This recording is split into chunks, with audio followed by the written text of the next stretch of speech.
Hello and welcome back to another episode of the Oner podcast, the podcast where we break down and review films all in one big, long, unbroken take. I'm Austin Archer, and with me, as always, is my childhood next-door neighbor and lifelong best friend, Kramer England. I have no mustache. You don't. I do have a question, though. Yeah, what's that? Do you bleed? You will. You will. Tell me. You know, like, I contemplated finding like a voice changer and like doing that, but I didn't. Obviously. I will say this. Listen, like, so we're talking today about the first two movies in the now gone, the now dead Zack Snyderverse of the DCEU, Man of Steel and Batman vs Superman: Dawn of Justice. We watched both of those movies, and rather than doing a full plot breakdown on them, we're just going to kind of talk about things we like, things we don't of each movie. But I will say this right out of the gate is like, one of the things I like in both movies is I kind of like the mythic approach to the writing, that they sort of treat it like Greek mythology, like the gods fighting each other. I like a lot of the imagery. I like the shot the first time that Batman and Superman stand in front of each other in that scene. Yeah. But especially in BVS, some of the lines sometimes it's like when you're in that genre, when you're in like fantasy world or mythic kind of world, the line between like kind of bad and cool is you got to kind of live on the razor's edge of that, and they step over the line quite often. And that's one of those lines where I'm just like, it's like, especially in Batman vs Superman, it feels like Batman vs Superman, every line is like trying to be so clever. Every line is trying to be so You're absolutely right. It's like Zack Snyder does this a lot. He tries to be very, very cool and very, very, I mean, if Zack Snyder is good at anything, it's definitely imagery. He's very good at creating images. He has these amazing images of Batman and Superman standing in front of, facing off, just like you talked about. But if, his dialogue, I mean, because he has a lot of influence on the dialogue, right? Like David Goyer is a good writer, but Zack Snyder can tell him to change some stuff, and he has some pretty dumb lines in this. Yeah, like the Granny's peach tea, call it bucket of piss, Granny's peach tea. It's like everything's just trying to be like so clever. There was one that I noticed last night that I'd never heard before, and it's at the end when Lex Luthor says he's like, the fabrics of society wane, manners fall. And it's like a word play where he's like, the fabrics are waning, they wane, and manners like homes or like manners, like polite manners fall. And so he says Wayne, manners fall. And it's like Wayne Manor. Wayne Manor. Oh. Yeah. And I'm just like, and it's like this way of Lex to like doing wordplay to let Batman know that he knows who he is. But I'm like, he's not the Riddler. Like, like that's a line the Riddler would say, It is. I feel like that is the theme of these two movies, much more in Batman versus Superman than Man of Steel, but everything is just a little too much. Yeah. So Batman versus Superman is just too much. But in Man of Steel, it's just a little too much. They just go a little too far. Yep. And it's like, it's just to its detriment. Yeah.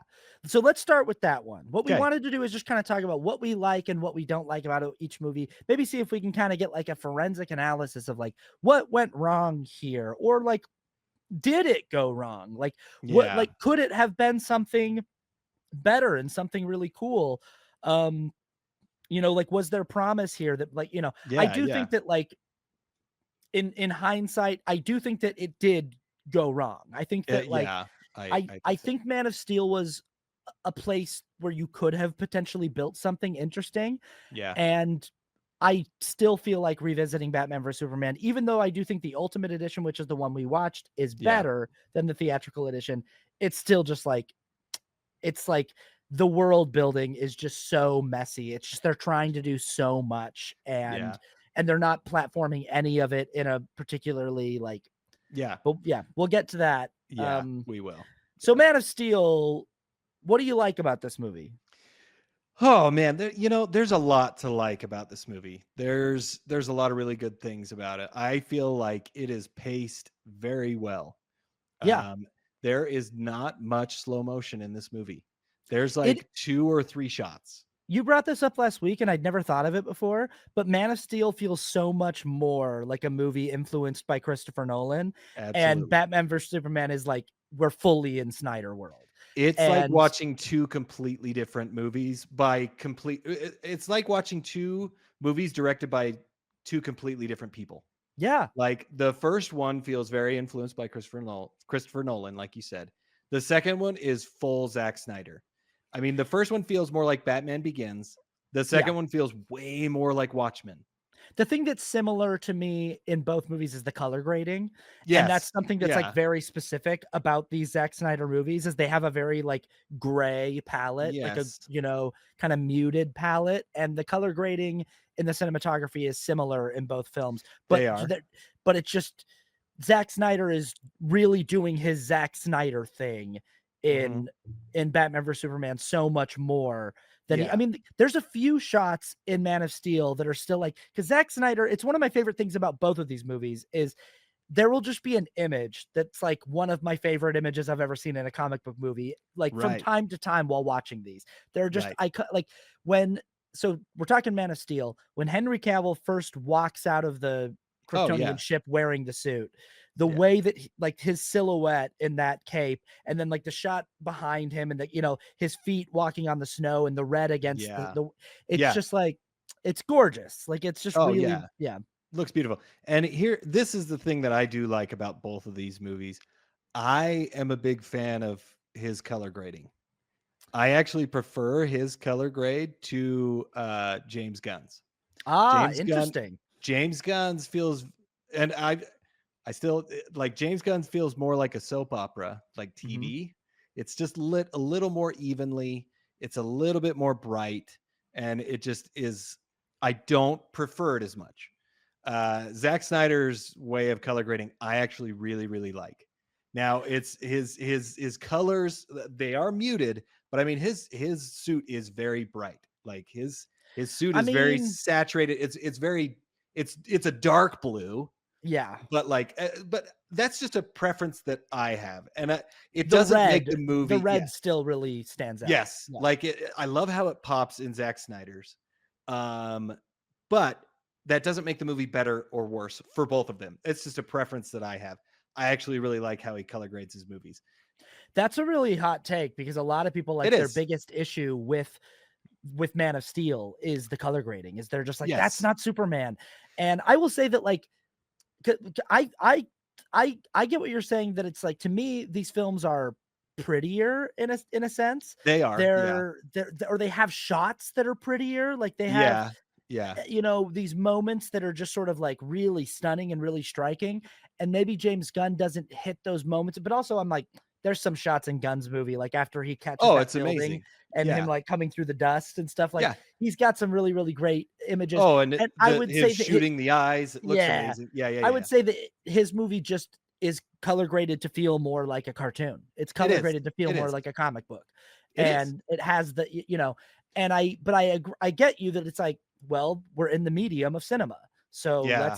and I think ultimately for me, the thing about these Snyder movies is they're they're interesting takes on these very well-known characters, Yeah. but they're takes on the characters. They're not actually like faithful adaptations.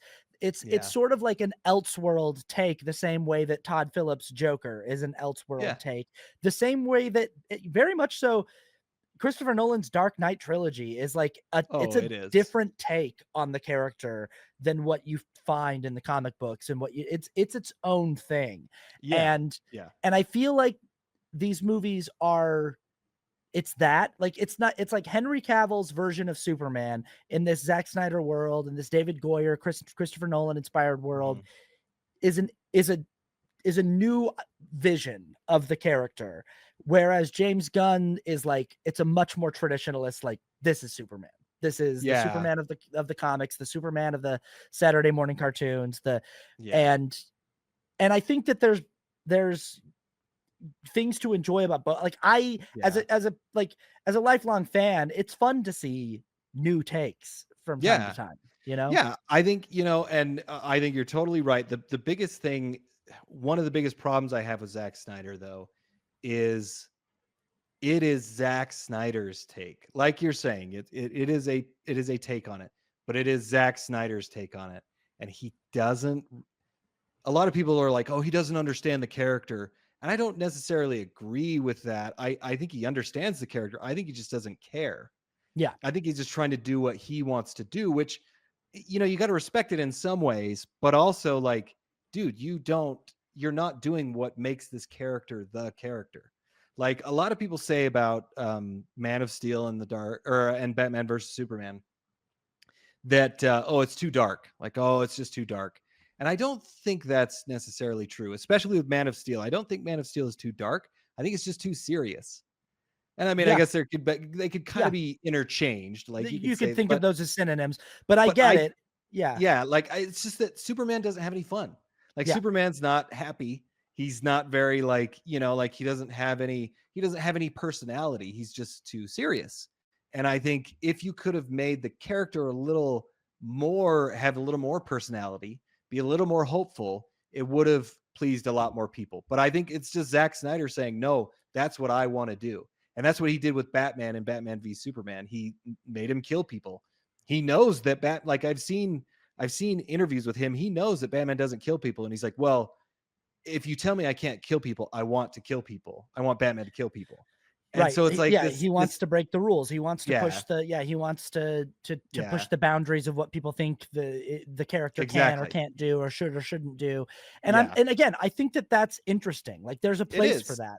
And Yeah. it, and again, like the color grading thing, it's like one of the things that I really like about Man of Steel, going back to Man, is just like Yes. I like design. I like the production design. Like Yes.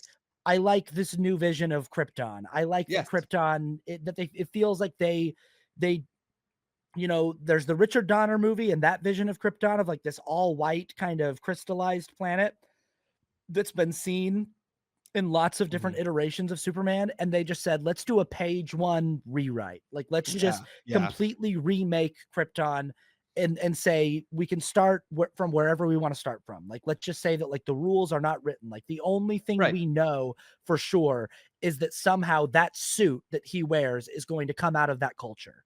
So, Yeah. like, the Superman suit, like, that's the one thing that's going to come out of that. But everything else is like up for grabs. And I love all of it. Like, I just feel like it's such a like rich uh Yes. world that they build, and you're Yeah. immediately immersed in it. And it's like Mhm. you can see that like that people wear their house crest on their shirt, and the way that Yeah. it's like designed into the fabric and stuff, it feels alien in a really cool original Yes. way. It does. um the tech is really cool and Yeah. interesting, and yeah, That's the thing that I really like as well. There feels like a lot of history yeah, and a lot of backstory that could be explored specifically on Krypton.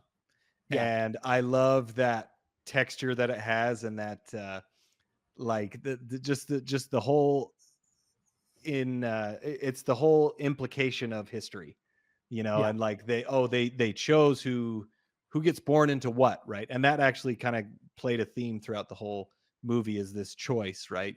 People were born on Krypton and they didn't have a choice, and Superman has to make a choice. Does he want to become Superman? Does he not? Right? That was actually a really cool theme throughout the whole movie.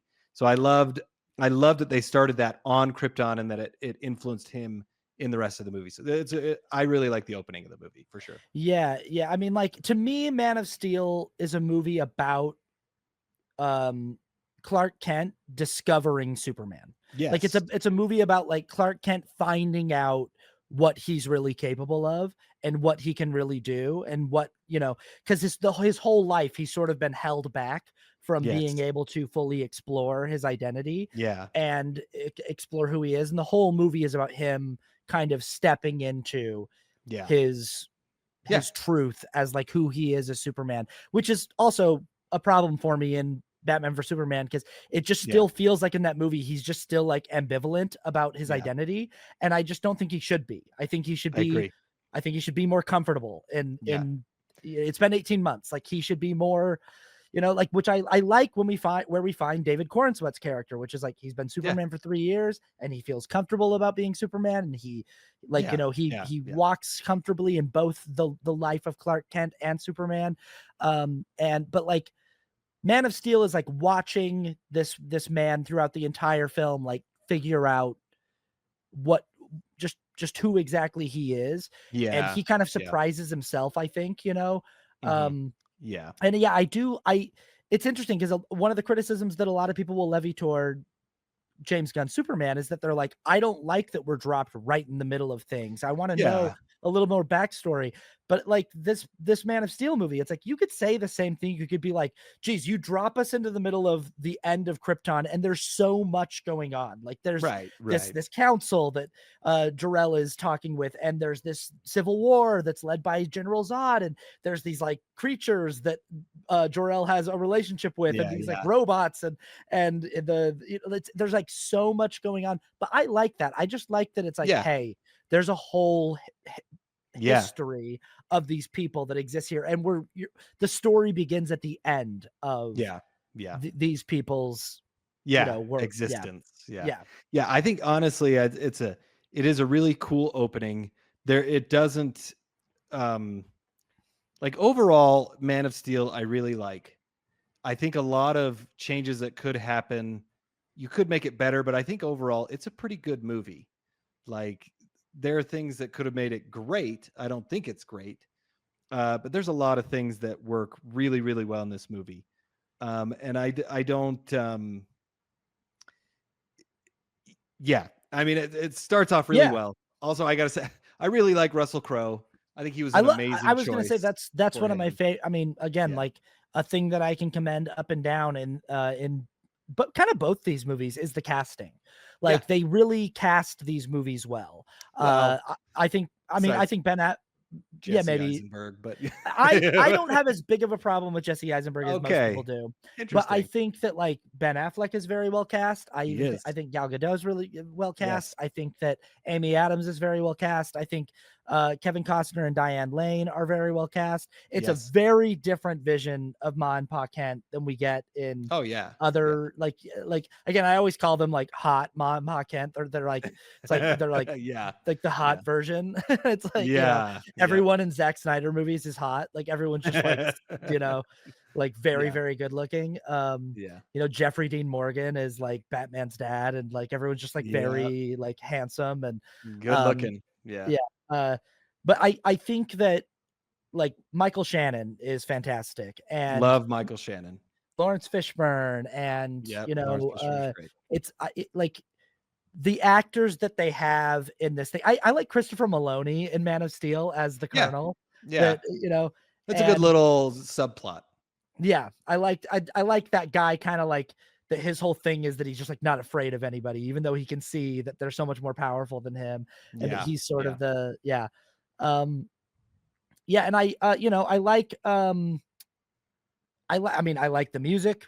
I like I Hans love the Zimmer. music. Yeah. I like the music in both movies. I think Hans Zimmer is like I bringing really Yep. good stuff. I like what Junkie XL. XL Yeah. brings to the second one as well.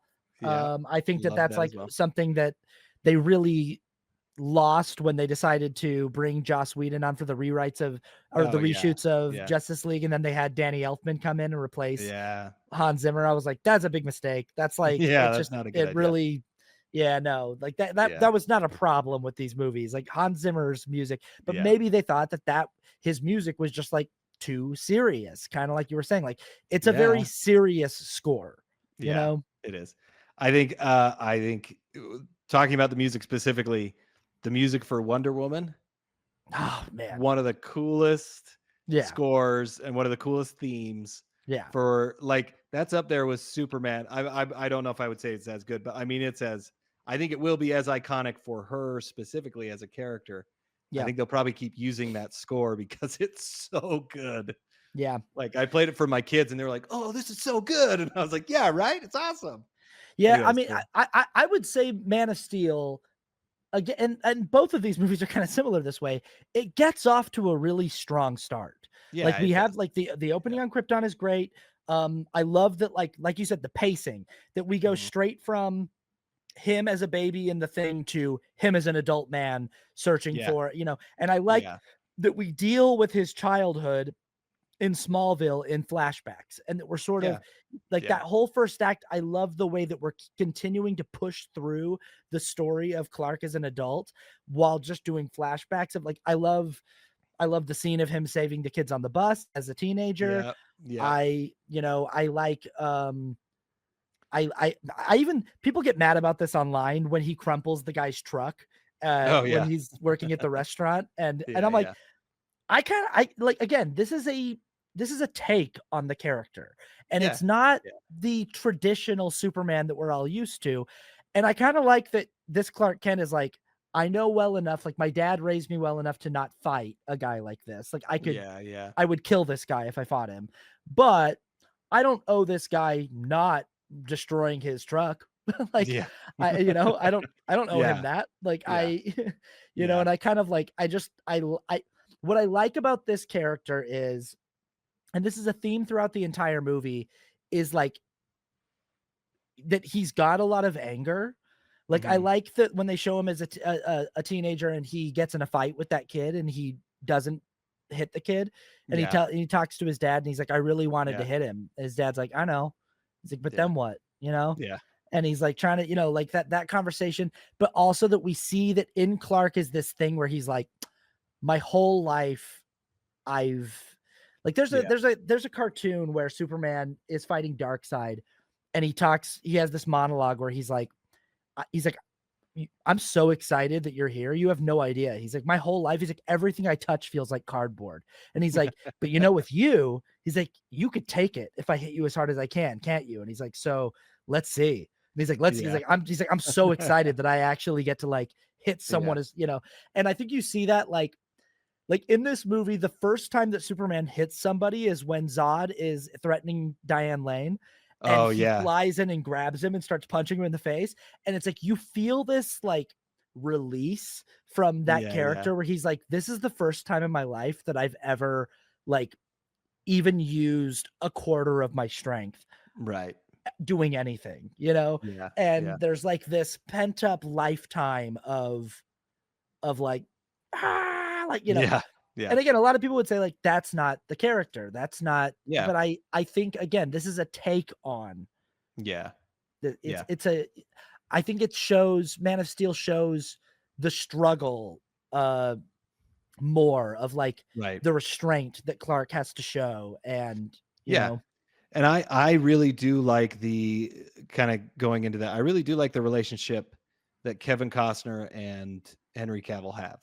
yeah. I do think it's a little. I do, as we said at the beginning, I do think it's a little too much. Like when he says like, well, maybe you should have let the kids die. He's like, what should I have done? Should I let him die? And he says maybe. I'm like, okay, that's a little too much.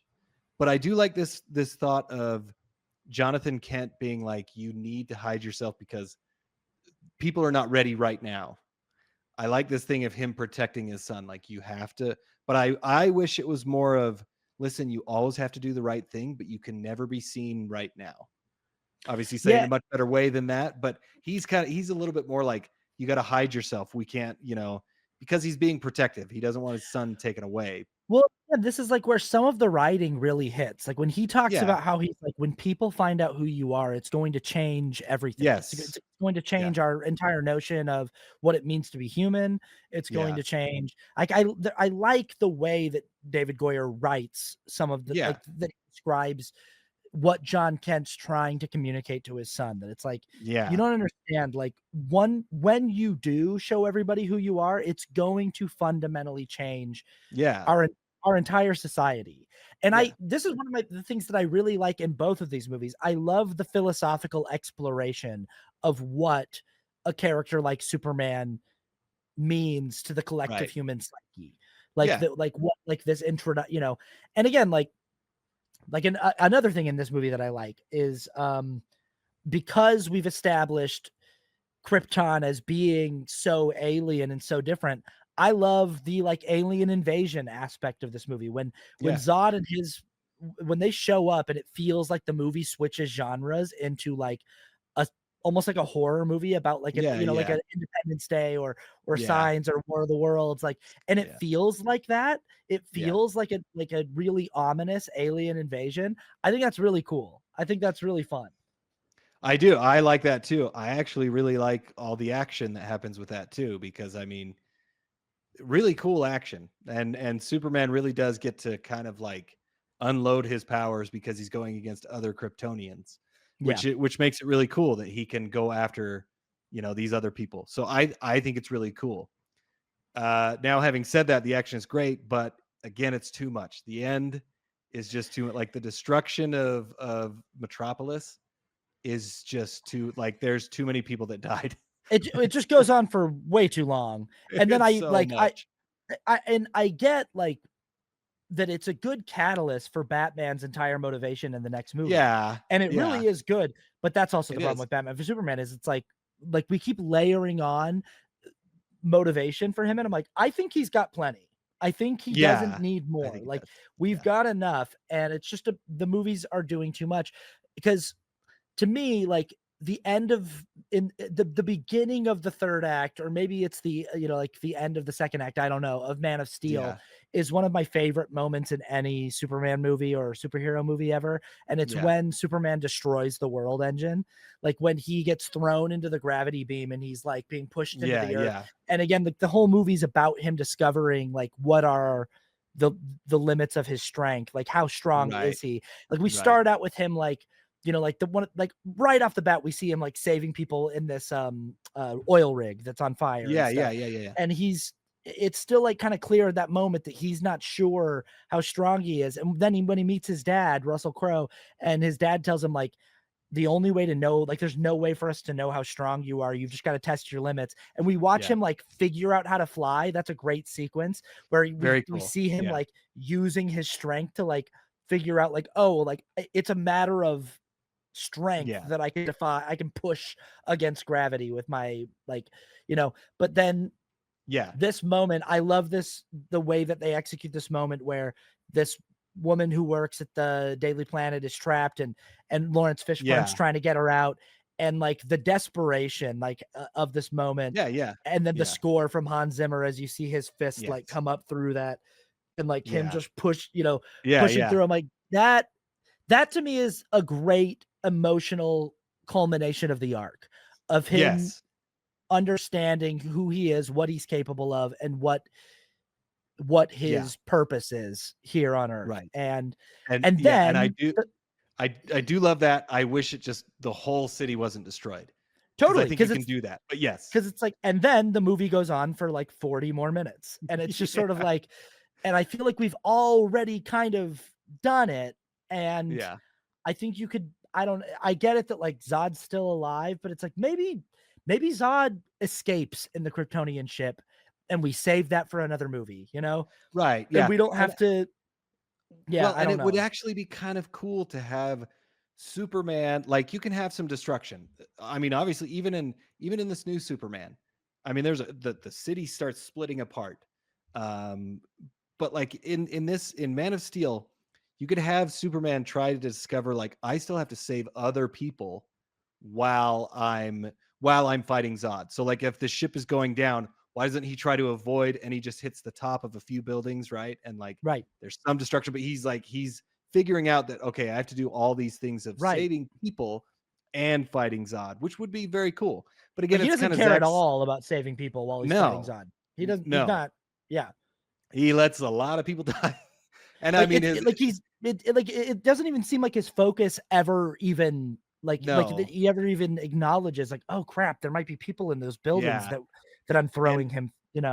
that's a big detriment to Batman v Superman, because you see them course correcting, because it's like, oh, there was so much destruction, like, and I think again this is Zack Snyder just being like, well, I just want to focus on the action because I think that's so cool. Which, yes, it is cool, but it's also like, that's a ton, that is like billions of dollars worth of destruction and Well, and thousands of human lives. thousands of human lives and it's like I don't know, like you like when you show like Doomsday in the next movie and like what the explosions that he creates, it's just sort of hard to not be like, I don't know, how did that not kill 20,000 people immediately? Like, Yeah. how did that I don't Yeah. it just seemed, and then also it's like, and then I don't, a being that's that powerful, I don't see how, like, you just kind of set up these stakes that it starts to be, and again, it's like a movie, these movies take themselves so seriously. They have such a serious tone. And when the Yeah. gravity beam is hitting and we're watching people get flattened by it, Yeah. it's, it's like we really feel the weight of what's happening, Yeah. and the actual stakes of, like, this is what it would really be like in real life if Mhm. beings that were this powerful fought in one of our cities. They would act, it would Right. be, and it's like, I think that, like, a movie like The Avengers, where they're having their big final showdown in New York City, and we know it's New York Mhm. City, and we know there's probably a lot of collateral damage because Yeah, of the yeah. tone of the film, because the Yeah. tone isn't taking itself as seriously. We kind of are willing to, like, go on the ride and be like, it's all Yeah. right. The Avengers are Yeah. gonna, like, they're having fun. They're, and Yeah. if the Avengers took itself really, really, really seriously, I think it would be a harder finale to enjoy, because Yeah, I agree. it would be like, I don't know, they're not saving a lot of people. Like, a lot of people are Yeah. dying here. Yeah. Um, so Yeah, so that yeah. that's a little too much. I do like this though. So Michael Shannon is amazing. And I love how much emotion he gives to the character. Like when he yells, "I will find him." Mhm. Like it's such a great, like he really gives a lot of emotion. I really like the ending of Superman killing Zod. I like that. Yeah. I find that very justified. And I like the explanation of like, listen, this is Superman doesn't kill people, but he was forced into a situation, and this is what helps him to realize, like, I'm never gonna kill again. Right. Like that's kind of like such an emotional moment for him. I appreciate it for this movie. It does not bother me. And it sounds like you like it too. Is that right? I do. But again, like, Zack Snyder's characters don't seem to have this moral code that, like, No, the no, traditional character, because, no. like the first thing we see Superman do in Batman vs Superman is kill a guy. Like, Yeah, I love that's that whole true. sequence. That whole sequence is like, he's like, I didn't kill those people. It's like, we killed the guy that was holding Lois Lane. Like, Yeah. I don't know how you didn't kill him if he's not dead. Yeah. You flew him through like 20 concrete walls. Like, he's Yeah. dead. Like, Yeah. He's gone. he's He's he's not not, making it. he's just a human being. He's dead. Like, he is Yeah. 100% dead. Yeah. But like, I don't know. I do. It's like, every time I watch Man of Steel, for most of the movie, I'm going like, yeah, most of this works. The tone, Yes. the Yeah. cinematography, the performances by the characters, and then we get into the end, and it just sort of all feels like, man, the tone that you've set up was so grounded and so serious that, like, Yeah. this all just feels like, and again, it's like what they're trying to do is be like, what if the real life mythology came, Yeah. Yeah. happened in the real world, and sort of, and they try to explore that further in the next film. Like, that's sort of Lex's whole Yeah. thing, is like Yeah. the devils and the gods and all this Uh-huh. stuff. Yeah. And again, it's like, I think the screenplay goes overboard with that, with Lex. It does. Yeah. But yeah, it's like, I think this is Yeah. mostly a movie I enjoy on a rewatch. Should we do scores for Man of Steel, and then we can get into Batman vs Superman? Yeah. Let's do it. Yeah. Okay, so what's your technical rating for Man of Steel? My technical rating, um, maybe this is, well, my technical rating is a 7. I think there's a Mhm. lot of really good stuff here. I think it's a really good start for a film franchise. I mean, we know where it ends up, but the cinematography I really enjoy. There's some really interesting takes. Kevin Costner does a great job acting. Nathan Lane, I'm sorry. Diane Lane does a great job Kevin as Costner and Nathan Lane as and Ma Nathan Kent. Lane as Ma Kent. Nathan Lane would be a very He interesting actually Ma would Kent. kill I it. would like to, he would. That's the thing. He would be Nathan an Lane in awesome Ma drag Kent. as Ma Kent would be amazing. It'd be like the Yeah. Birdcage again, Yeah, So absolutely. Yeah. I would love to see him in that. But I Yeah. like Diane Lane. I like Yeah. her little relationship with him. So there's Mhm. a lot of really good stuff in there. And it is a very interesting story, interesting take, a more serious take on Superman. So yeah, 7. Yeah. I gave it a 7.5. I feel like, yeah, like this movie has had a lot of promise. Again, it's a take on the character. It's not Yeah. the character. And I Right. think the issue with this entire DCEU is I actually think that it is hard to build an entire cinematic universe off of like kind of an offshoot take on a character. You know, it's Yeah. like I Yeah. like the Nolan verse for the Dark Knight trilogy is not a universe where the Flash could exist, you No. know? And it's so it's sort of like you can do a trilogy of Batman movies in that Yeah. style, Yeah. but you can't really have like Mr. Freeze show up, you know? You No. can No. even like yeah, like there's certain elements of like heightened stuff even in the Batman universe where it's like you can't have the Justice League, you can't have like Martian Manhunter, you can't Yeah. have it's like in order to do that stuff, you've got to sort of leave that grounded feel and you've got Yeah. to elevate it a little bit more and let it feel a little bit more like a comic book universe. And Totally. I think that's sort of the foundational problem with all of this. And again, I think Man of Steel still could because Superman is the character, it's already saying there are characters that can do this stuff in this Yeah. world. So Yeah. the buy-in is like, okay, all right. I do think that like the movie's interesting enough and fun enough and exciting enough that if the movie had ended like 15 or 20 minutes after he destroys the world engine, Mhm. and they wrapped it up quicker and they didn't do this big, crazy, long, protracted fight with him and Zod where Yeah. they're destroying all of Metropolis. Yeah. I also think that like the love story between him and Lois Lane is kind of unearned and rushed. It's like in the Absolutely. screenplay, it doesn't Yeah. do anything to earn it. No. Um, I have a hard time in this universe figuring out how nobody recognizes that Clark Kent is Superman. Superman, It's one of yeah. those things Yeah. where I'm like, okay, like at least Yeah. James Gunn's Yeah. movie addresses that. Um, so, but Right. it's like there's enough good stuff going on with the cast, with the design, with the imagery, with the Yeah. cinematography that Mhm. for me it's a 7.5. What about the ending for you? The ending I gave a 6.5. Now, I Mhm. really do like the killing of Zod. I think it works for me. And it feels emotionally right for the movie, but the destruction and how long it goes on for is just too much. So I'm docking it points for that. But overall, it's a satisfying ending for the most part. So Yeah.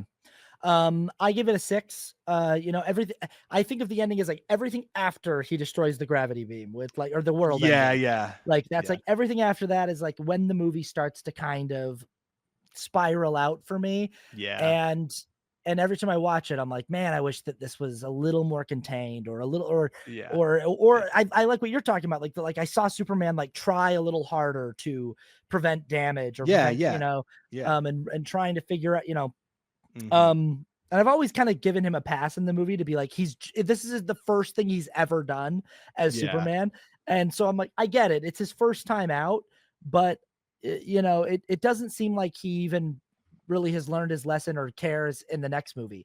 So it doesn't yeah. seem like there's like an evolution there to the character. Yes, that's a Yeah, big problem with Batman versus Superman, which right. we'll get into. But We'll yeah, get I think you're into. dead on with that. Yeah.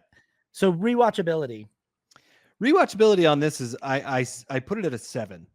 I mean, Mhm. there's a lot of really cool stuff in this movie, Yeah. like we've been talking about.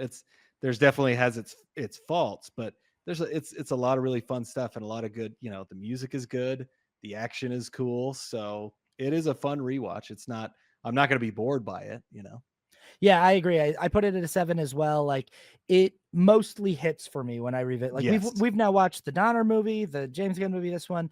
This one I've been watching this movie for, on and off for 10 years now. Yeah. And it's still like mostly I like what they're doing. Yeah. But I Yeah. I kind of recognize after watching the James Gunn movie, I'm like, there's just things about this version of Clark that are like not and it's Yeah. intentional, but Yeah. it's like even like the corniness of Superman. It's like the way David Cornsweat's corniness is very much like comic book Superman, Oh, saying totally. like Totally. golly and oh my gosh and gosh Yeah. darn it and things like that. And I think that Cavill's corniness comes from Cavill just feels like an outsider. He just feels like a person who doesn't feel like he belongs and he feels confused about who Yeah. he is. Yeah. And we never really see him figure that out. He just sort of feels like a kind of like a sad guy who struggles to Yeah. understand himself. Yeah. And the movie, you know, they never really get to a point with his character where it feels like he becomes the more traditional Superman. I agree. And it's kind of like, you know, like my issues with like Todd Phillips' Joker, which the reason why I liked Joker Folie à Deux was that it was like my problem with the first Joker movie was I never felt like Arthur Fleck actually metamorphized into Joker. It always just still felt Yeah. like this other guy that was like pretending to be Joker. And then when they said that in the second movie, I was like, okay, that sort of fixes that problem for me. Yeah. But Yeah. then it's still like, why make these movies then? Yeah. You know, and Yeah. it's like, it's okay to have this movie where he starts off and he's not the traditional version that we remember, but then I think we need to see him like get there, you know, like Yeah. in the Dark Knight trilogy, I really do think that there is an evolution from who he is in Batman Begins to who he is in the Dark Knight, you know, and how Yeah. he Yeah. operates. Oh yeah. Yeah. I think Yeah. yeah. Cultural significance of Man of Steel. Okay. Cultural significance. I did a 7.5. I think this movie has had a big impact for better or for worse. You know, like it, I think this movie started out and made a lot of people excited. And I still think we're feeling the impact of this movie in many ways. I mean, the James Gunn Superman movies are kind of going the opposite direction, which is a big influence that this movie has had. So I think it has a big influence, and I think it's had a pretty big influence on superhero movies in general and Superman himself. So Yeah, I agree. I gave it a 7. And it's got the staying power. I think the reason why fans of the Snyderverse are still so like rabidly devoted to it is yeah, because of this movie. yeah, Like this movie had all of the promise of what this extended universe could have been, and you see elements of what worked in this movie in the others. You see them in Zack Snyder's Justice League, you see them in Batman vs Superman. Elements like there's imagery and ideas, but the execution is probably done best here. And I think that mhm, you make a good point that it's probably because it was sort of under the direction of Christopher Nolan, who's just a better filmmaker than yeah, Zack yeah, Snyder is ultimately. yeah. Mhm. Now what about your subjective score? I put it at a 6.5, Mhm. but I'm wondering if I should do a 7. But it's also kind of like there's so many things that I really like about it. And then other things that I'm like, that just really is not that great. Or I wish you could have not had that much destruction. I wish you Yeah. could have had these little things. So I'm gonna put it at a 6.5, but it's a very generous 6.5 that maybe should be a 7. I don't know. Yeah. I gave it a 7 as well. I still, you know, I got a soft spot for this movie. Yeah, yeah. This was for me in 2013 when this came out. I felt like I'd been waiting to see a Yeah. version of Superman like this my Yeah. entire life in a movie. Like I'd seen like I'd always wondered what it would feel like to see a big screen cinematic rendition of the character that has all of the tools of modern movie making at the, you know, Yeah. like that they can really like throw everything at it. And I remember just being like, just thinking it was such a fun ride to watch Yeah, him like yeah. sonic booming, you know, as he flies and stuff. Yeah. Eh, um, I still get a kick out of watching it. I still really like the scenes between him and Costner, and I like Mhm. you know, but there's things too that I'm just like Pa Kent's death always bothers me. It's just sort of a thing Yes. where I'm like, I just A little think there's too just much. again, it's like, yeah, the movie just is like too big. I'm Yeah. like, have it be a heart attack or something. I know. I don't Yeah, know. yeah. Or yeah, like Something that he why? couldn't save him from or so yeah. Yeah, Yeah. yeah. Cancer, you know, so yeah, something Yeah, that something. yeah, I don't know. Whatever. But yeah, that's it. Let's go into Batman vs Superman, the ultimate The Ultimate edition. Edition. The Yes. ultimate edition. We watched the extended edition. I do believe that this version, it's actually crazy how much more narrative sense this version makes than if you watch the theatrical version. Right. They cut out so much stuff that just like explains aspects of Lex Luthor's incredibly convoluted plan. But it's like if you don't have the context of knowing what he's doing, when you watch the theatrical version, it's like there's no way to know that Lex was Yeah. that he put a bomb in that guy's wheelchair. There's no way to know that he was the one sending the like it's like there's Yeah. all all of these things that, because the whole movie is like everything that happens in the movie is Lex moving pieces around and being the Yeah, puppeteer, which again I think is like too much. it It's is. in the screenplay, it's like he's behind too much of it. Oh Like yeah, he is. and yeah, Yeah, and the dumb thing is like okay, you probably could have there's a happy medium in here yeah, where you still make this movie a little bit longer, but you can have everything. The yeah. things that he decides to cut out of the theatrical version don't really make sense. Like, well, why'd you cut this out but not that out? Or like, I mean, just the whole thing is convoluted is a very good word because the movie itself is just completely convoluted. Let's talk about what we like first. Let's do it. Let's Yeah, do it. let's do that. What works in this movie for you? Yes. So here's I'm just going to kind of list a few of the things. Yeah. Music is awesome, as we Yeah. talked about. The Wonder Yeah. Woman theme, just absolutely love it. Yeah. Um, I do really like Ben Affleck. Yeah. I was not too happy, but I was like, oh, we'll see how he is. He is huge. Oh, Now, I still love Christian Bale. I think he's a better Batman, but just this version of Ben Affleck as Batman is awesome. I really, really like his suit. oh, I don't love the symbol, but I love the suit, and he yeah. just looks extremely imposing. Yeah. So I really like that. I really like how Superman is always protecting Lois. I really love Gal Gadot. I think she did a really great job, especially after this movie. I think she's a really interesting Wonder Woman. There's like this horse imagery in the movie that I was always like, why is there like all this horse stuff going on? And this time that I watched it, when Kevin Costner's talking, I kind of got the symbolism of like he was digging a ditch to save his land, but in doing so, he killed the neighbor's horses.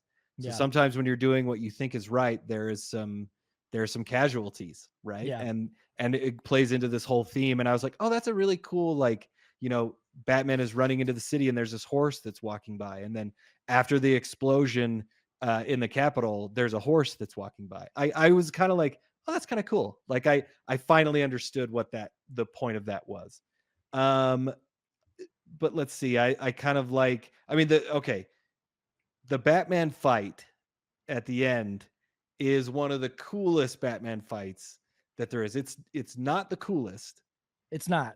It's not the coolest because Batman taking out an entire SWAT team and saving all these people in The Dark Knight is the coolest Batman fight scene, Yeah, just because of the emotional and the stakes that are involved with it. Now, I also really like Robert Pattinson walking into that nightclub oh, it's in the awesome. Yeah, Batman that and one's just cool too. that's it's That's so great. awesome. Yeah, Yeah. he's got some great stuff too. Yeah. But the fact of the tension that is involved with that and the filmmaking themes and everything that go into that fight scene of Batman taking out a SWAT team is a lot better than this one. But the choreography, Nolan has a problem with fight choreography. It's not as fast and as cool, but Zack Snyder knows how to. This is one of the coolest Batman fight scenes. Oh yeah. Choreography for sure. Love it. I loved it. So Yeah, those are some of the things I love.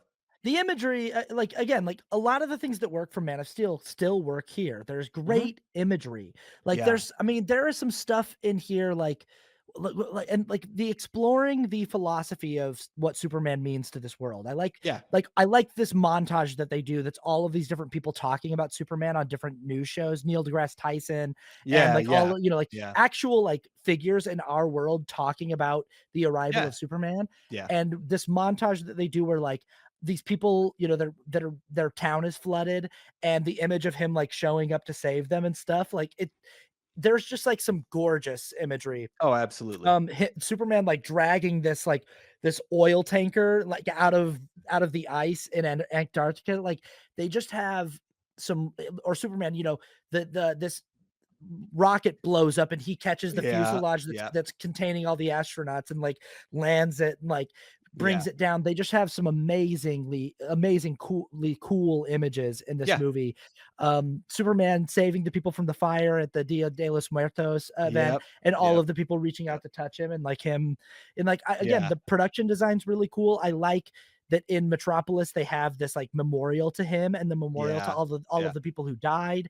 Um, Once again, this movie, just like Man of Steel, gets off to a really strong start. I think Uh-huh. beginning watching the end of Man of Steel, but from Bruce Wayne's perspective, Yeah. is a really cool way to kind of pay off the feeling like, at the end of Man of Steel, when you're that feeling that you have of, like, "Man, they just killed a lot of people." Yeah. You get to watch that, and it's very satisfying to have Batman look at that and feel the same way that we felt and be like, "This is not Yeah. okay." Yeah, yeah. And and I mean, like you said, these movies are very they take themselves very seriously, Yeah. and again, there are aspects of David Goyer's writing that I like, but this script, he takes himself so seriously, and it starts, like, right off the bat, like, this narration from Batman, and this is that'll be my things I don't like. Yeah, I'm yeah, not yeah. there yet. I'm Get not into there there. yet. Yeah, yeah, Design still works for me. yeah. I like yeah, I love Ben Affleck, just the look of this Yeah. Batman. It's huge. I just love I like his Batmobile. Oh, yeah, it's awesome. I Yeah, like his Batjet. I yeah. like Gal Gadot, this is the first time we see her as Wonder Woman, and, like, there's just cool like, the shot of the 3 of them, like, standing together when they're gonna fight Yeah, Doomsday is, yeah. Very like, cool. that's awesome, that's iconic, that's the big 3, there they are, Mhm. and, it felt like, I like this version of Batman, a guy who's been doing it for 20 years. I love our first introduction to him, that it feels like a horror movie, like, that Yeah. even the Yeah. people that he saved are, like, scared of him. They're like, "It's still upstairs. It saved us, but Yeah, we yeah. don't wanna come out till it leaves," you know? Yeah. And I love Yeah. this image of him, like, in the corner, of this Right, wall that he right. just looks like a monster or something. Yeah. It's really cool, and I I don't hate Jesse Eisenberg the way that some people do. Okay. I get what they were going for. I I think it's get it. Yes. that it's like it's the same thing that I think James Gunn's trying to do, but I just think he does it more successfully with Oh, Nicholas Hoult, which absolutely. is Yeah. like the kind of insecure incel billionaire tech guy who doesn't have any friends. Everybody that he's friends with is paid to be friends with him. Every woman that's ever slept with him was someone who was like probably didn't actually like him, and Yeah. he's never had Yeah. like a genuine relationship in his entire life. And I kind of like that, you know. Yeah. Yeah, Yeah, I get what they're going for with Jesse Eisenberg. I get what he's doing. He is very much an opposite of Superman. yeah, But they made him too much of an opposite where he's like extremely insecure and he's also very frail. yeah. And And it's just too much. it is too It's much. It's it's just too just much. the idiosyncrasies of his Yes. like persona. Yeah. It's a lot. It It's like is, a and I yeah, appreciate what Jesse Eisenberg is trying to do as an actor, and I get it. Like, it's very interesting. You're making this like him very insecure, and he's very worried about how he appears, like all that, but it just doesn't work for me. So I like Jesse Eisenberg as an actor. I think he's a really good actor. It just didn't fit for the character of Lex Luthor, which Nicholas Holt I feel like plays him much better because he's still physically imposing in some ways, yeah. but he's also emotionally imposing. Nicholas Holt is very emotionally Mhm. imposing, and he's forcing his will on other people. Whereas Jesse Eisenberg seems like he would be much more reserved and kind of kept to himself. But so the character doesn't work that great, but I appreciate what he is doing, even though Right. it really falls flat for me.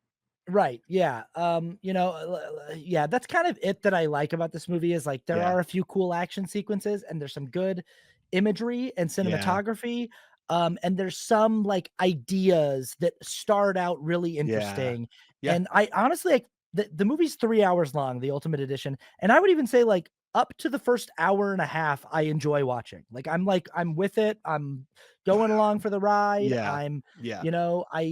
I like this scene that Jesse Eisenberg has with Holly Hunter, where he's like, that painting should be upside down. We now Right, know that right. devils come from the sky, not from underneath us. And I think I I enjoy a lot of what the conversation between Alfred and Batman, where he's like talking about how we're criminals and we've always been criminals, Yeah, and nothing's changed. And Alfred's like, everything's changed. Men are falling from yeah, the yeah, sky, and there's yeah, everything's different now. yeah, And I like Batman's motivation that he's like, before I was putting away petty criminals, guys who are robbing banks and stuff. We're talking yeah, about the future of the human. Like, this is like the culmination of everything I've been working for. yeah.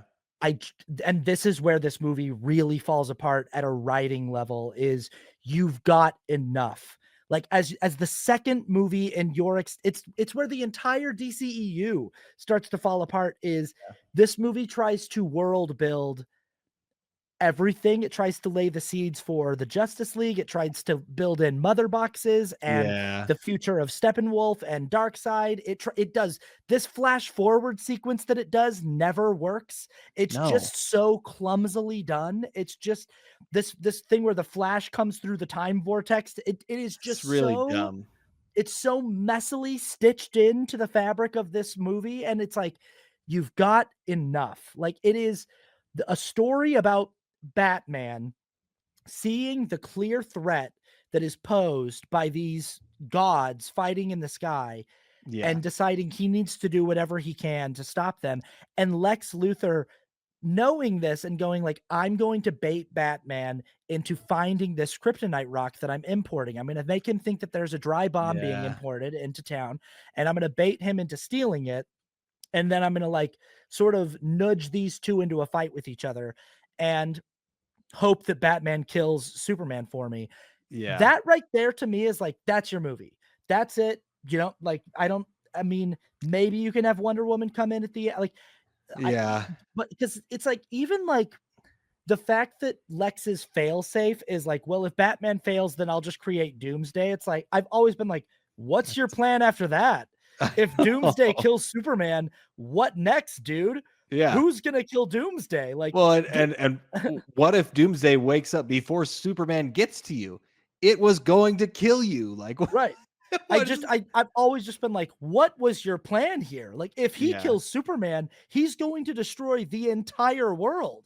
Like, Yeah. it just I feel like, again, maybe you end Man of Steel with Zod escaping, you know, like, Mhm. or like, Yeah. and leaving, and maybe Zod comes back with Doomsday and the third actors. I don't know. If you Yeah. want to I bring don't know. in Wonder Woman for something, I don't even think she needs to be in this movie, but I enjoy No. watching the three of them kind of work together and build like that foundation. But I think the movie has enough going on, just exploring like this conflict between Batman and Superman. Yeah. Well, And and I think that that is what it should be about. Just Batman and Superman, completely opposed in how they should be doing things. I think one of the big problems that this movie has is that they center it around Lex's plan, and it shouldn't be. Like, also, Batman and Superman should have way more interactions. yeah, The first time that they talk is like halfway through. It's not even halfway through the movie, but it's like an he, hour, 45 yeah, minutes. like Yeah. he runs into his car, right? And first of all, I mean, there's so many things that bother me about this movie, but like, how does Clark Kent not know who Batman is? Right. Like, how does Superman not know who Batman is? And then just immediately he hates him. Yeah. Like, okay, Superman, it doesn't make any Especially, sense. yeah, it's been 18 months and Yeah, no like one's ever told, like, Superman's been super or Batman's been Batman for 20 20 years. years, and he And lives across the bay. no one's ever told Clark Kent about Batman. Like, he's never heard about him. Dumb, He's never heard dumb. about he's never heard about the Joker or Robin or No, any, which this movie implies all that stuff exists. It it does. implies all that Yeah, history. yeah, And again, and like, there's so many things that David Goyer writes into this movie that he thinks he's being like so clever. And they're kind of fun lines where he's like, yeah, we got a bad history with freaks dressed like clowns. And yeah, like, I like yeah, all this stuff, but I'm like, this scene should be happening where we know they both know who each other are. yeah, Like, yeah, it's a yeah, much more yeah, interesting scene if Clark Kent knows that he's talking to Batman and if yeah. Bruce Wayne knows that he's talking to Superman. But Oh, they're at a party, so they yeah, have to like, but the fact that like they apparently don't know who each other I'm like, it's a better scene if they know yeah. who the other is. Oh, yeah, It's and it's really so the first scene that they see each other, Batman and Superman, first scene that they see each other, he hits him with his car, and then he's like, this is after like an hour of knowing who yeah, Batman is, or whatever, like a day or two. Maybe it's longer than that, but he's like, he rips off his windshield or whatever, and he's like, the Batman's dead. bury it, and then he's like, hey, do you bleed? And then Superman flies away. He's like, you will. And I was like, that's their first interaction, is that they hate each other. Yep. Like, and this happens And an hour into the movie. like Superman hates him so much it's like, well, like that, and like that scene where that woman goes, well, he doesn't answer anybody, the only way you stop a guy like that is with a fist. And I'm like, do you know how many people have tried to stop Batman with a fist in the last 20 years? Yeah. And you're just telling a random guy on the street, like, someone's got to punch him. It's like, you don't think anyone's ever tried to punch Batman in 20 years? Like, what? Yeah, so That's the true. line. That's the line, is the only way to stop a man like that is with a fist. It's like, well, yeah, Superman's fist, but that woman doesn't know she's talking to Superman. She Yeah. thinks she's talking to a random reporter from the Daily Planet. Yeah. And also it's like, no, you can't fight Batman. Like, Yeah. that's kind of the whole thing. It's like, Yeah. Yeah. he will destroy you in a Yeah. fight. So the movie itself, just like, you need to have these characters interact a whole lot more. Like, I can see Superman coming to Batman and be like, hey, maybe we should work together, something, right? Coming to Batman, and then Batman being extremely opposed to him, right? Like, but they need to have more interactions. They need to have stuff that they're doing that they completely disagree on, right? And I mean, it just that, but that's a completely different movie. But Well, it's like, I think the fact that they decide to make this a version of Bruce Wayne, again, it's a take on the character. It's definitely yeah, in line with kind of the traditional, that it's a take on the character that is, it's old and grizzled, and he's angry and cynical, and yeah, he's like hardened, and he's long since ditched his no killing rule. Like, he doesn't, like, this Batman which is, I hate. he's just lighting people up, and He is straight up murdering a he's just, lot of people. but again, this could be a thing where and it's part of, like, they sort of talk about this, like, Clark Kent talks to Lawrence Fishburne about how this bat is going around being judge, jury, and executioner, and it's not right.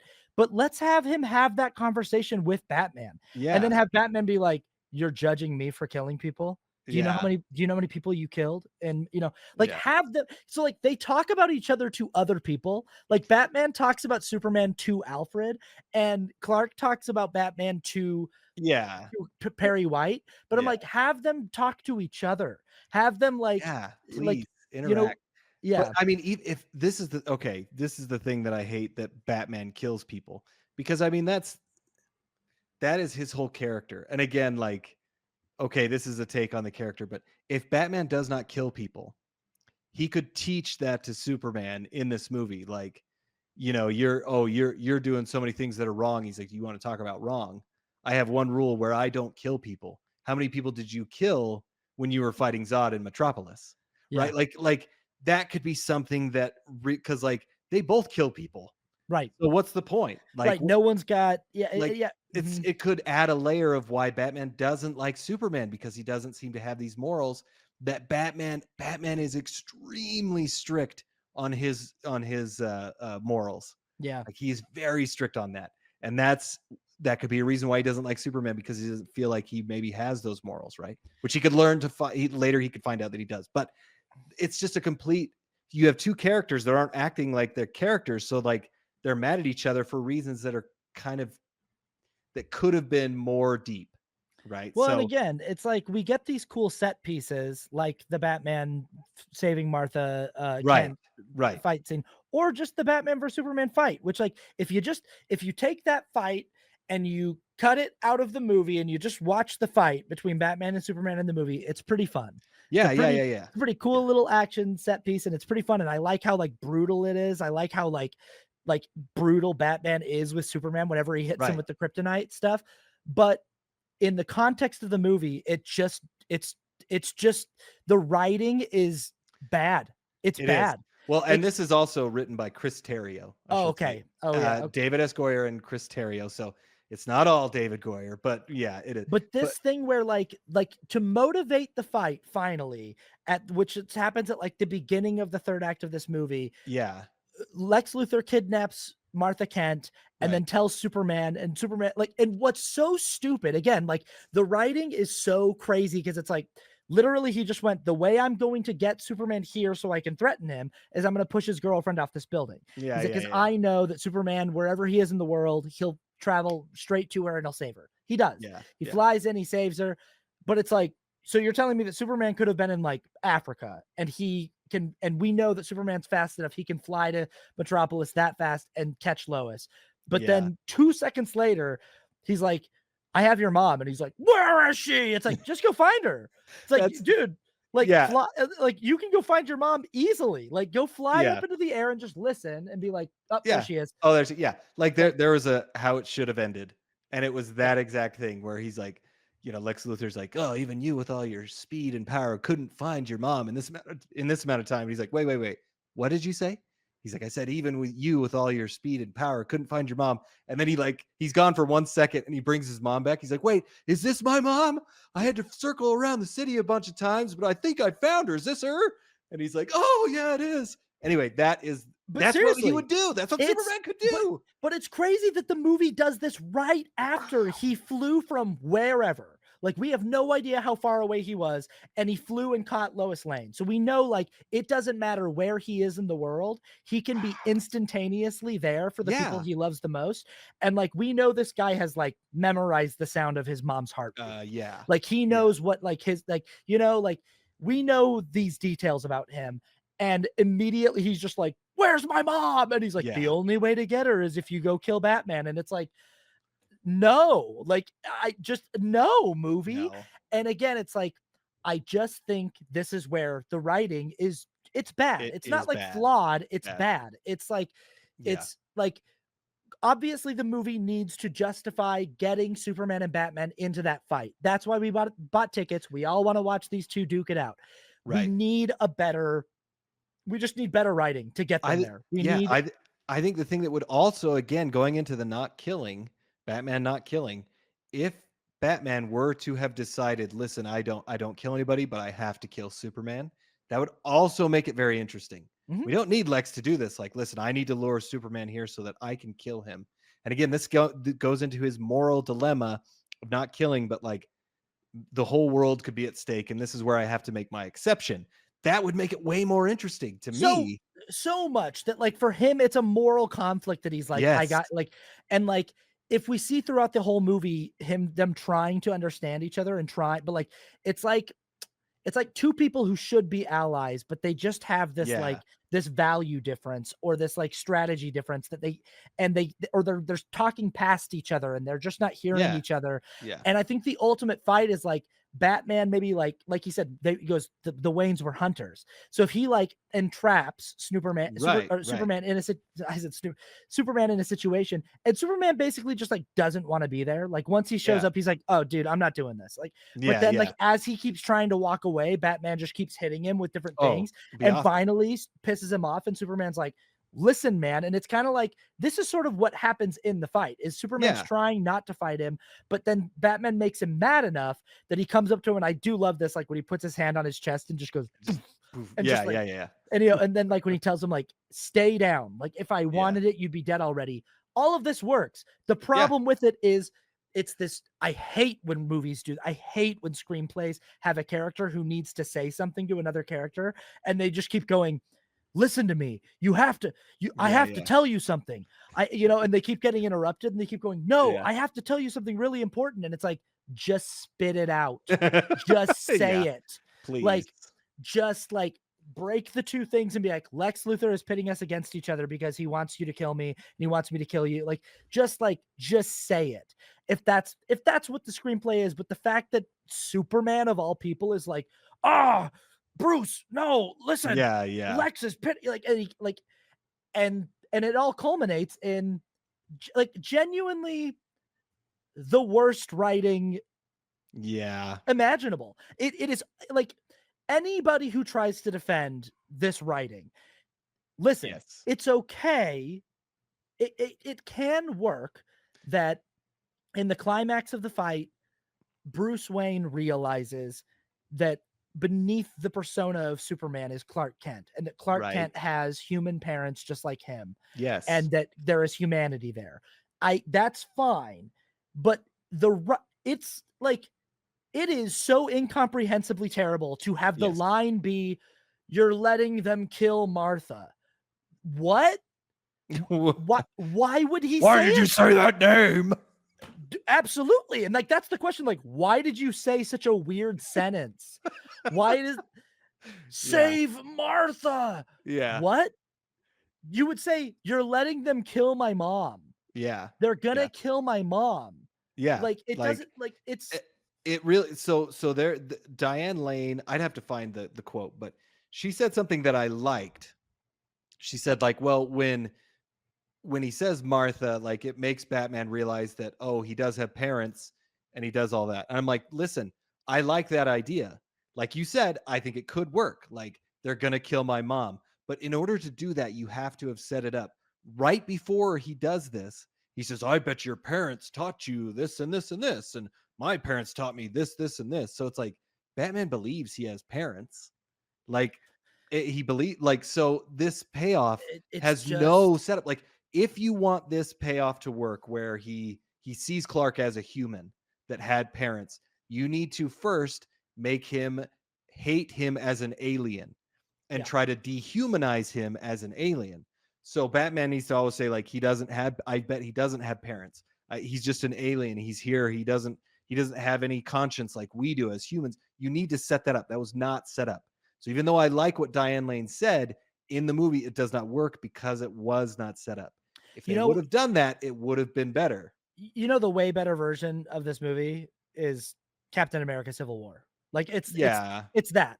It's like it's the movie where it's like we know from the outset that this movie is going to be our heroes fighting each other.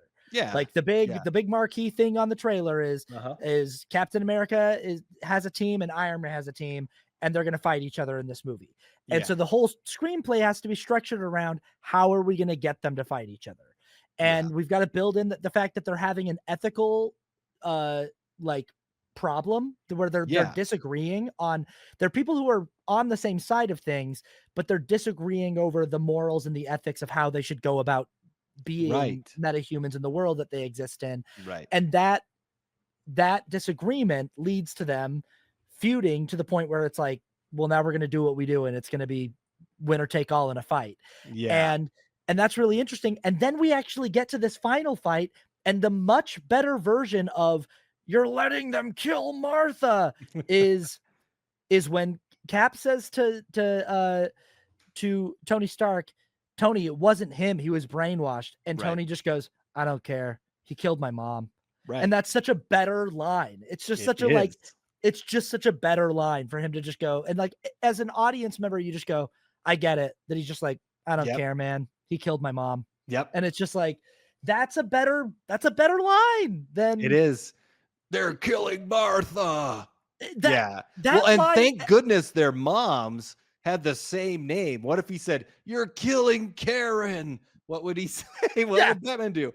You're Okay. yeah, exactly. Imagine Superman's mom's name is Dolores, and he just goes, "You're letting them kill Dolores," and then Bruce Wayne just like, I don't know who that is, and just stabs him right in the face, just stabs him in the brain with a, just With a krypton. and then Yeah, Amy it's fair. Adams runs up and she's like, Dolores is his mom, and he's like, oh, I don't care. Oh, okay. I did I what don't- I was supposed to. I don't care. Like my mom's name's Martha, so if his mom had been, and it's like the Oh way, man, hopefully if her name was Martha, I would have stopped. yeah, like that- the way that this completely just, like you said, the screenplay already showed that he knows he has parents, Yeah. and I just think that like it's got to be like earlier in their fight, Bruce Wayne is saying things like, "You're not brave. Men are brave." Mhm. Like, and I like lines like that. I Yeah. think that's cool when he's just like, "You're not brave. Like you're powerful." And he's like, "But if I take that power away," he's like, "You got nothing." Like Mhm. I'm Yep. brave. Like the fact that I'm standing here toe to toe with you. And again, the movie doesn't earn this well enough. It needs to. Like you said, Doesn't. they need to interact more. They Yeah. need to beef more, and they're. But like having it be like it's all Lex Luthor, it's all Lex pulling these strings, it's all Lex, pushing them over the edge. I think Bruce from the jump, from the get-go, has enough motivation. Oh, he I does. actually Yeah. don't even think this movie needs. I actually don't think this movie needs an outside villain. I think what's interesting about this film is the idea of like them being each other's villains in the movie. Yes. I totally agree. I don't think it needs a villain. I think it actually might have been more interesting if Lex Luthor and Bruce Wayne know each other Mhm. because they're tech guys. They'd Yep. probably interact. And Lex Luthor is just kind of whispering in Bruce Wayne's ear, like, Mhm. oh, but look, because they would hate Superman Yeah. the same. And if he's kind of almost pulling the strings just a little bit that way, it might make it interesting to have Lex Luthor in the movie. Well, But he doesn't have to have this huge elaborate plan, because at the end of this movie he could be like, what, I just didn't like him and you took it that far, right? So like yep. that, you could have Lex Luthor in the Yeah. movie as that like a thin Yep. layer that's kind of pulling strings a little bit, but Yeah. and this plan doesn't work, but so then he starts getting crazier and crazier down the line. But Well, yeah, and like one of my biggest issues with Civil War is I feel like Zemo's ultimate plan is too convoluted. it And is. so like having that outside guy who's like, I'm going to manipulate things so that Captain America and the Winter Soldier and Iron Man all show up at this place at the same time and they watch this videotape and they fight. It's like Yeah, yeah, it's a yeah. little too convenient. Yeah, But yeah. and again, it's like I like Zemo as a character in that movie. I think it's interesting that he's a survivor of Sokovia and he's got this like kind of vendetta against the Avengers. Mhm. But I also don't think that the movie needs him. I think that like the conflict is already there. I think there's a clear issue where Tony Stark is he starts to believe like I think we need to be more accountable. I think we need to take more be more accountable Yeah, to yeah, some, and yeah. and Cap's like, no, there's nobody more reliably responsible than us. Like and both of them Yeah, have really yeah. interesting points. And I think that's the same kind of conflict that Batman and Superman have with each other is like Batman's like, you can't be trusted, dude. I'm sorry. It's too much power for Yeah, anyone to be trusted with because yeah. what happens, like, you're a good guy today, but what happens if tomorrow you get pushed over the edge by something? You know, Right. Which like, he has a good point. right. And then if Superman's more of a thing where he's like, listen, man, I do what I do because I'm invincible. You're out here like as like a guy causing all kinds of chaos. And I know you're trying to Yeah, help, but like yeah, what you're doing is like you really got to step down. And yeah, I think there's just and it's just your second movie and all this stuff, all the way that they try to bring in the whole Justice League and then yeah, of course killing Superman at the end of the movie. It's like jumping the shark 2 movies into this franchise. You're like, you're yeah. killing Superman at the end God. of the second movie. It really, Superman's yeah. dead. Well, and And sorry, go ahead. but that yeah, it's just like we've been saying, it's Yeah. too much. It's just And too much. yeah, like as you said, like I do like this older Batman, but I actually think this is a bad choice if you're setting up a cinematic universe, because Batman is already jaded. Like he could be around longer than Superman, but he shouldn't have been around for 20 years before Superman. Yeah, Like maybe he just got started. Maybe he's on like year 5 and Superman's on year 2. that's exactly what I was thinking. Like Yeah. he can be established, and Mhm. even Clark Kent knows who he is, but like he shouldn't be this old, because like if you're starting a cinematic universe, why would you have Batman be that old? Like you'd have to bring in another, a new Batman pretty quickly to kind of make up for him getting that old. But I think that like if there was like you said, earlier interactions between the two of them where where Superman's like maybe trying to help him out, like maybe Batman's yeah, like dealing with something in Gotham and it's sort of getting out of his control, and then Superman just like shows up and just like grabs whoever he's like fighting with guys, and Superman just shows up and like kicks their car like into a building, right, and right. he's like, and then he's just like, I had it. I had it, Yeah, man. yeah, yeah, And yeah. he's like, I don't know, you looked like you were struggling with it. And Right. he's like, I didn't ask you to come over here. Like, stay on your side. You know, like if it's Yeah, like yeah. this thing where like they're aware of each other, but he's like, stay out of my way. Like, I liked I don't know if you noticed the little detail of like at the beginning when the Metropolis and Gotham football teams were playing each Yeah, other. I noticed that. And Yeah. Metropolis is up like 58-0 at the end of the game. And Yeah. instead of taking a knee, they throw another touchdown pass Yeah. to like Yeah. pile it on. And it's sort of like the arrogance of like but I'm like, if Right. that's the story you want to set up, is that Superman is sort of like the much more powerful and much more, do that in the movie. And again, a movie that doesn't take itself quite as seriously could have some fun with that. Yeah. You Yeah. know, you could have Batman doing some things and like maybe we like Yeah. just pick up with like Batman's in the middle of like since we're in a heightened world, like he's in a fight with like Mr. Freeze or something, and Superman shows up to like bail him out, and he's like, "Hey, dude, I didn't, I'd really Yeah. prefer it if you would, Right. Right. stay." I don't And know. yeah, this goes into something that I had to I always knew this, but this is something that I don't really like about these movies. Henry Cavill looks very much like Superman. He's not really a great actor.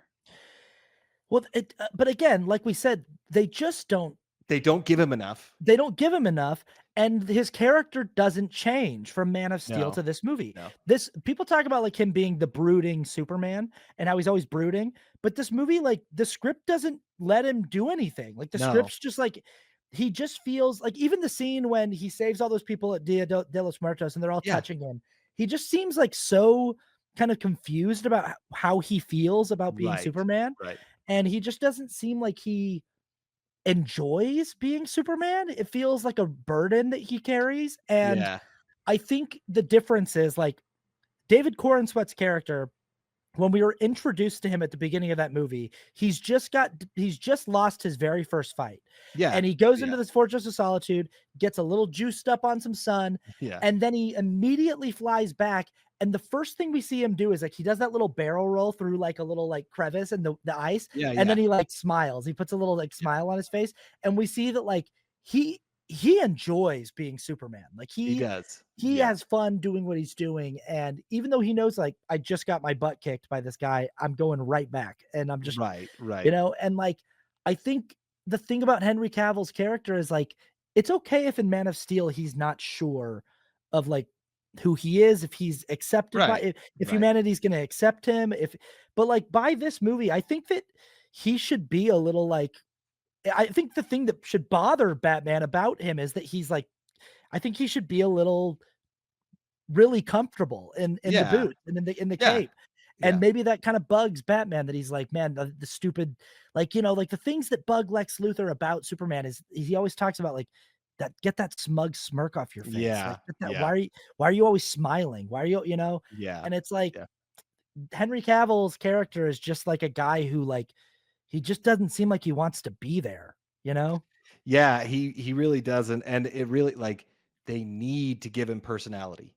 Like Yeah. he doesn't have to be David Cornsweat, but he can be kind and he can be positive, like always positive. But they just don't have that for him, and he just doesn't have enough to do, and it just doesn't work as a character overall. I think I mean there's a lot of little things in this movie that don't work and that could have worked better, but I think the biggest thing overall is what we just talked about in with the story. Like the story itself just does not work, and Well, and there's again, no real fixing it as they tell it. well, and and when we talk about the entire DCEU, like what Zack Snyder wanted to do is he was pushing for like an injustice arc. He wanted there to be like this future where Superman becomes dark and evil and takes over the world with Darkseid, and Yeah. the Justice League is trying to avoid that outcome.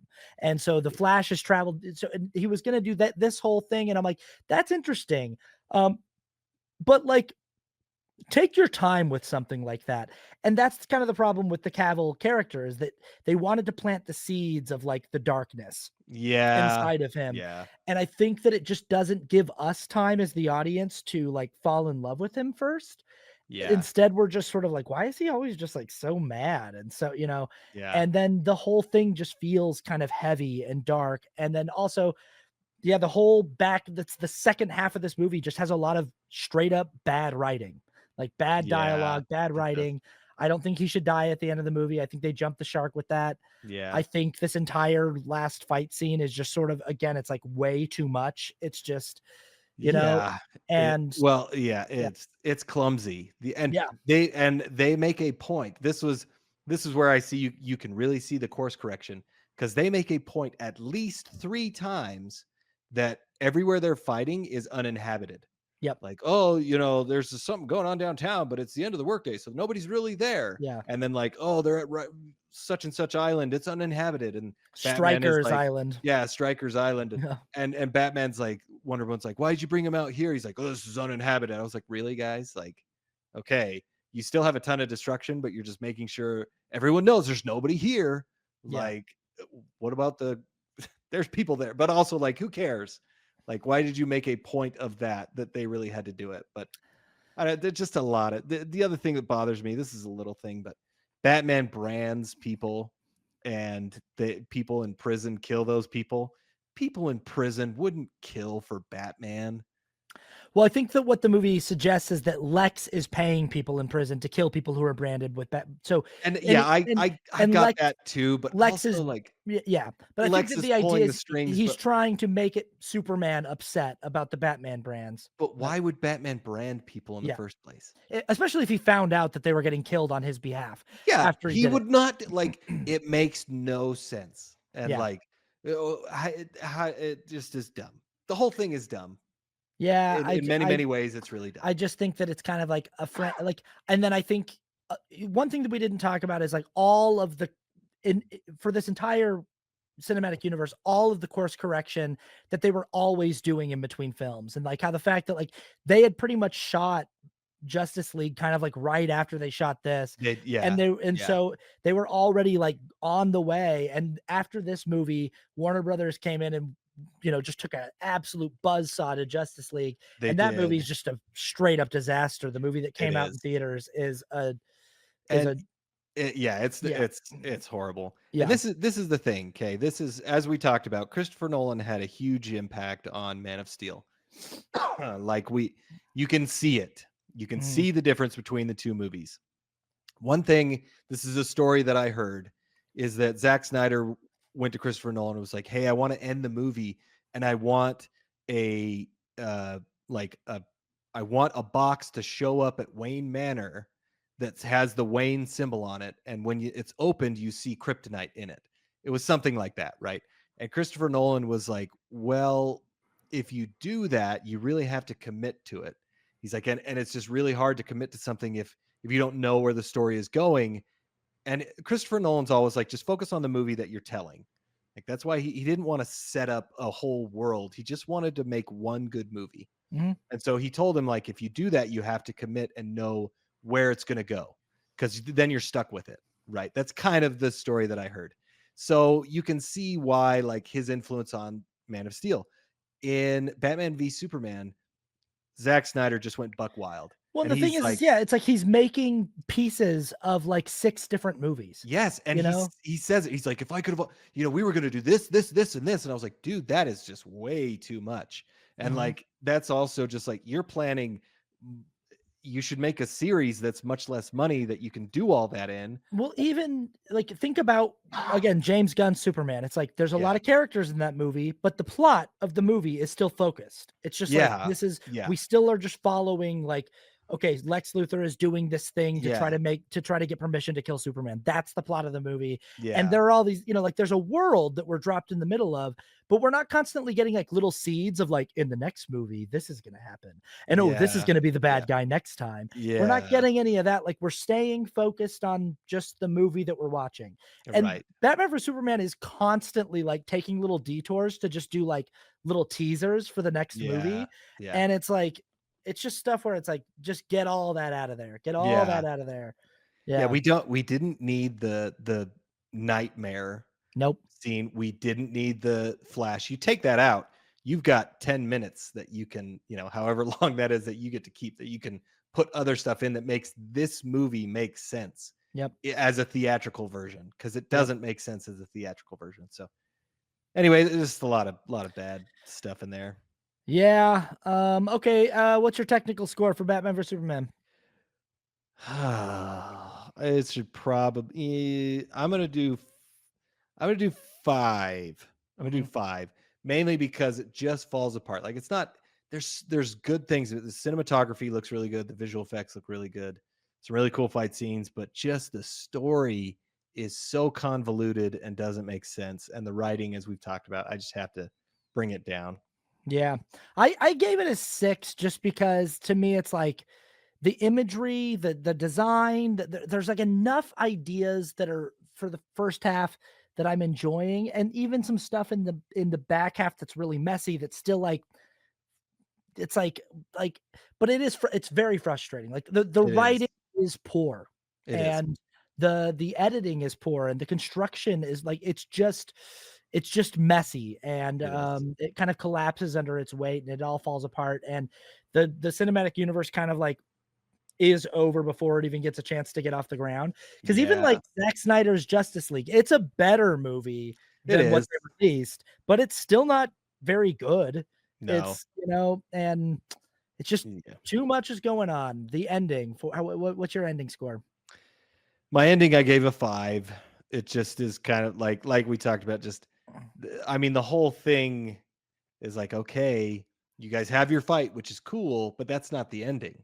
Like No, that's more, that's definitely not the ending. no. And the darks or doomsday is just, I don't know. It just does not. Then they kill Superman and just set up too much stuff. So it's not as like satisfying when you end the movie. I'm not Yeah. very satisfied with it.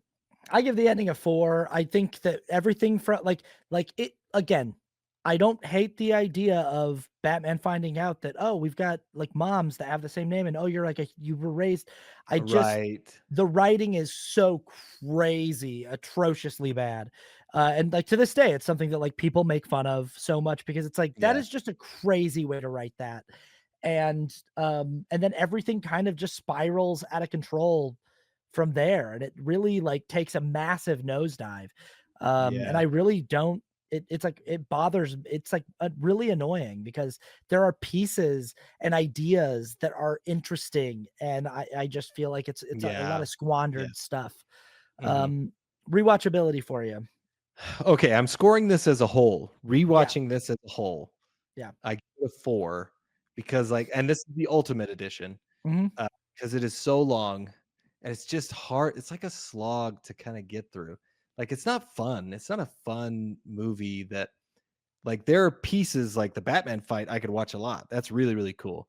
And like the fight between Batman and Superman is really cool, but just to get through all that, it's not very fun. And there's not a lot of cool stuff in between those. So, Yeah. I gave it a 4 as well, and, yeah, it's like that Batman fight is cool. I hate contextually where it is in the story. I hate yes. that Batman is going, "Don't worry, I'll save your mom." He could do it immediately. Like, Yeah. "No, you need to go deal with Lex." I could do both he could do both of them. Like, Yeah, he he just could. so easily. It's just so dumb. And then everything about the motivation, like, the Batman vs Superman fight is cool, but the way that it gets motivated and the way it happens is so frustratingly poorly written. Yes. It's just a frustrating movie to watch. And there are pieces that I enjoy, but the pieces that I enjoy make the movie even that much more frustrating because I'm like, Yes. why isn't this better? Yeah. Yep. Yeah. Why isn't a movie with the like cinematography like this and Mhm. imagery like this and production design like this and a really solid cast? Why isn't this better? Yeah. Um, Yeah. Cultural impact. Cultural impact, I did a 6. It does have it has had an impact again. I mean, because it influenced things, but I don't feel like it's as impactful as Man of Steel, because I mean, it's just kind of more universally seen as bad. I mean, I know people like this movie, but it's also just like it just also just is seen as kind of bad. So it hasn't and even Justice League, like, I feel like that's more impactful than this movie just because it just kind of didn't work. And it isn't really seen as like taking, like, you see it as more of like what not to do, but it also is, it doesn't seem to have impacted as much as it thought it would. Yeah, I gave it a 6 as well for the same reason where it's like there's still man, there's some diehards. There's some people that really go Yeah. hard for this movie and then that feel like it mostly works. And it still is like a movie that people like are I mean, it's an interesting thing to look at and go, "Man, what fell apart here? What went Yeah. wrong?" Yeah. And it definitely still has like a reverberation. Yeah. Um, your subjective score. My subjective score is a 5.5. Um, like there's some good, I'm gonna give it a 5 just because there's some good things, but overall, I mean, cinematography is good, some fight scenes are really cool, but just overall, it's so frustrating. Yeah. I don't want to put it below 5 because it's not like a horror, it's not War of the Worlds, but yeah. Yeah, I gave it a I put it at a 4.5. For Okay. me, I had to be honest, and I'm just like, after watching it last night, I was like, you know what? I used to like this movie a lot more, and really like I would like I really I but it's just I think it's because I wanted to like the movie so much. And watching it last night, I was like, this movie's like the writing in the back half of this movie is bad. And the construction of the film, it's just like it's it's sloppy, It and is. it is a frustrating film to watch, and I want to like it so much more than I do. So that's where I'm Yeah. at right now. I changed my score. You're Yeah, right. It's a 4.5 for me too. It really is. It's yeah. got to be down. Yeah. It's like the things that work about it aren't good enough to make me go like, I mostly enjoy it. It's like, Yeah. no, Yep. like the bad, like some of the writing is like, that's terrible. That's, Yeah. Yep. um, yeah, okay, so that's it. Let us know what you thought of that analysis. We've been really kind of getting into all these different iterations of Yeah. Superman.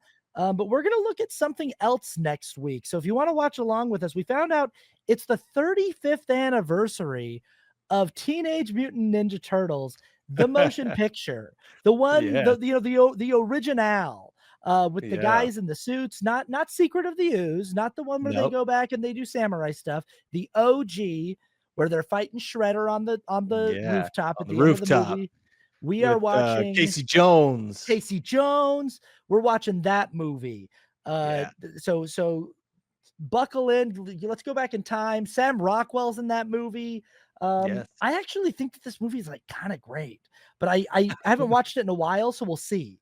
We'll see what Yeah. I We'll yeah. see what we think about it. I Well, mean, remember it as great, but I'm gonna kind of temper my expectations I might because even see if I can go see it in theaters because they're doing like a Fathom events for the they 35th are. anniversary. Are we gonna be able to And see it, or is it after that? I might have missed it. Might have missed it. Who knows? Yeah. Might. Yeah, Yeah. I think Let's see. yeah, who knows? Yeah. Yeah. It'll be a fun one to watch, though, for sure. Yeah, I'm excited to see it again. So Yeah, me that's too. what we're watching next week. Like, share, comment, subscribe, and we will see you next time. All right.